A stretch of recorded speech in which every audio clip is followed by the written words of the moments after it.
नमस्कार, आप देख रहे हैं जीटीवी न्यूज। उमरिया जिले के Bandhavgarh national park Dhamokhar one परिक्षेत्र के अंतर्गत ग्राम अंचला के पुरनीहा तालाब के अंदर मृत अवस्था में भालू का शव पाया गया। जहां सूचना मिलते ही वन विभाग की संयुक्त टीम अधिकारी कर्मचारी मौके पर पहुंचकर जांच पड़ताल करते हुए आरोपियों की पता तलाश शुरू की गई। एवं प्रथम दृष्टि पर यह लग रहा है कि भालू की मौत करीब 72 घंटे पूर्व में हुई है एवं मौत का कारण शिकारियों द्वारा बिजली का करंट लगाकर भालू की मौत की गई है।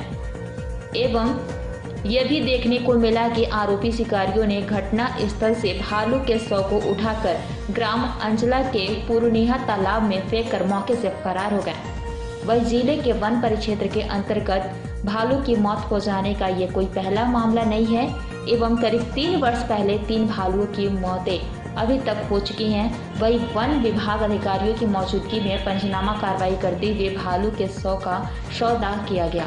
इस उमरिया से शंकर सिंह चंदेल की एक खास रिपोर्ट। धमोखर रेंज के अंतर्गत आज भालू मृतक पाया गया है जंगल में, और ये लगातार हमारे उमरिया जिला में बांधवगढ़ रिजर्व टाइगर के अंतर्गत संपूर्ण रूप से सुरक्षा व्यवस्था के अंतर्गत रहने वाला स्थान है, जंगल है, जहां पर जीवों की रक्षा के लिए हजारों प्रकार के सैनिक, हजारों प्रकार के सुरक्षा और व्यवस्था दल किए गए हैं। इसके बावजूद भी लगातार हमारे जंगल में ऐसा कई बार होता है कि कहीं शेर, कहीं हिरण, कहीं चीता, कहीं कोई जानवर ऐसे मृतक पाए जाते हैं, कई बार फंदे से, कई बार शिकार से। लेकिन इस भालू के मरने का तथ्य नहीं समझ में आ रहा कि भालू धमोखर रेंज वन विभाग ऑफिस के चंद्र की दूरियों के बाद में ही मरा पाया गया। ये बहुत विषय है कि इस कार्यालय में कार्यरत कर्मचारी पदस्थ और यहाँ के जो ड्यूटी करने वाले हैं नाइट गश्त और दिन में, इन लोगों ने कहा उस समय थे कि भालू वहाँ मरा और किस हालत में मरा, कैसे मारा गया और कैसे वहाँ पड़ा गया पानी में, इस विषय का कोई इनको जानकारी नहीं है। ये बड़े चिंता का विषय है और इसकी जानकारी तह तक निकाल करके इस पर विशेष कार्रवाई किया जाए, क्योंकि वन जीवों की रक्षा के लिए शासन, प्रशासन, समाज सभी पैसा खर्च कर रहा, समय खर्च कर रहा, सब कोई लगे हुए हैं। और इन जीवों के साथ लगातार ऐसी बड़ी बड़ी घटनाएं बहुत ही निंदनीय, बहुत अप्रिय है। ये हमारी अपील है समाज से, प्रशासन से, सबसे कि ऐसी घटनाएं ना हो, इस पर विशेष सघन जांच किया जाए। जो गांव के लोग हैं कटिया फंसाते हैं, कटिया फंसा करके फिर कटिया का तार का जाल बिछाते हैं, इससे जंगली जानवर आते हैं और उन जंगली जानवरों में उनमें फंस करके उनकी मृत्यु हो जाती है। बनमला उनके पीछे लगा रहता है, बनमला भी भारी तलाश में रहता है, लेकिन ये लोग ऐसा जाल बिछाते हैं, रात्रिकालीन में जाते हैं, अंटी फंसा करके वहाँ पे जंगली जानवरों को फंसाते हैं। और ये तो ऐसा हो पाया कि इन्होंने इसको नहीं निकाल पाए, जैसे बहुत सारे जानवरों की मौत हुई, जैसे कि बनमला इसकी ख्वाहिश कर रहा है। और यदि ऐसे व्यक्ति करते पाए जाएं तो उनके ऊपर बहुत कड़ी से कड़ी कार्रवाई की जाए। ग्राम अंचला लगता है, धमोखर रेंज का ग्राम अंचला है, वहाँ एक जंगल में एक भालू का शव पाया गया है और उसमें फॉरेस्ट के लोगों ने जाकर के जब देखा तो वहाँ पे उन्होंने तार और कुछ खूंटियाँ ऐसा जब्ती किया है। तो हमारा कहना ये है कि ऐसे करते पाए जाने के ऊपर जो वन प्राणियों के साथ में इस तरह का करें, उनके साथ में कड़ी से कड़ी कार्रवाई।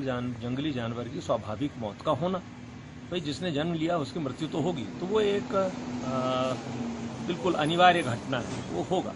परंतु इस तरह का जो संरक्षित क्षेत्र है जहाँ पे वन्य प्राणियों की सुरक्षा के लिए सारे इंतजाम किए गए हैं और जैसे वहाँ पे इर्द गिर्द के हालात बता रहे हैं कि वो शिकार किया गया है उसका, तो ये जो स्थितियां हैं ये अत्यंत चिंताजनक है। मैं ये मान सकता हूँ, ये समझ सकता हूँ कि हर जंगली जानवर के पीछे किसी पार्क का कोई एक कारिंदा या एक मुलाजिम तो काम नहीं कर सकता है, और वाइल्ड लाइफ इस बात को समझती भी नहीं ना, वो तो पूरे जंगल को अपना क्षेत्र, अपना साम्राज्य समझते हैं। एक तरफ जहाँ हम ये देखते हैं कि जो शहरीकरण हो रहा है और जंगल सिकुड़ रहे हैं, जंगली जानवरों के रहने की जगह वैसे भी कम होती जा रही है, दूसरी तरफ जो ये इस तरह से प्रोटेक्टेड एरिया है, जो संरक्षित इलाका है, चाहे वो गेम सेंचुरी हो, चाहे हमारे नेशनल पार्क हो, तो वहाँ पर ये उम्मीद की जाती है कि हमारे जो जानवर हैं वो सुरक्षित होंगे।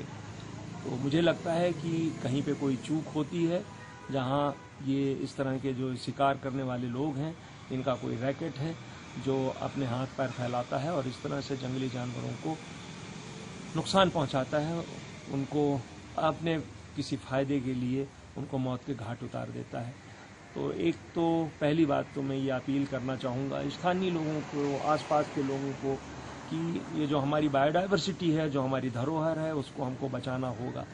इस धरती पर सिर्फ हम रहने के लिए नहीं आए हैं, यहाँ पर शेर, भालू, चीता, कुत्ते, बिल्ली, मक्खी, सूअर, सांप, बिच्छू सब रहेंगे, और सब रहेंगे तभी हमारा जीवन रहेगा। तो पहली बात ये है कि हम सारे जनमानस को इस बात के लिए प्रेरित करें। दूसरी बात, विभाग के लोगों का भी हम सहयोग करें। अगर कभी हम ऐसा देखते हैं कि कोई ऐसा व्यक्ति संदिग्ध स्थिति में दिखाई पड़ रहा है, लग रहा है कि ये शिकारी हो सकता है, तो तत्काल उसकी सूचना जंगल के प्रबंधन को, पार्क के प्रबंधन को, पुलिस को दें, ताकि उसके ऊपर फौरी कार्रवाई हो सके। तो मैं अंततः इस बात के लिए अत्यंत दुख व्यक्त करता हूं कि ये जो जानवरों की मृत्यु है ये अत्यंत चिंताजनक है। भालुओं की संख्या में तो वैसे भी बहुत ज़्यादा गिरावट आ रही है, और पिछले वर्षों में कई भालुओं की मौत हुई। यदा कदा पहले जो बहुत तादाद में भालू देखने को मिलते थे हमारे इस इलाके में, अब उनकी संख्या में बहुत गिरावट आई है। इसलिए हमको इस प्रजाति को और भी तमाम सारी प्रजातियों को तो संरक्षित करना ही है, पर जिनकी संख्या में गिरावट आई है उनकी हिफाजत करना बड़ा अहम कर्तव्य है। मैं पार्क के प्रबंधन से अनुरोध करता हूं कि वो अपनी गश्त को, अपनी चौकसी, चौबंदी को, अपना जो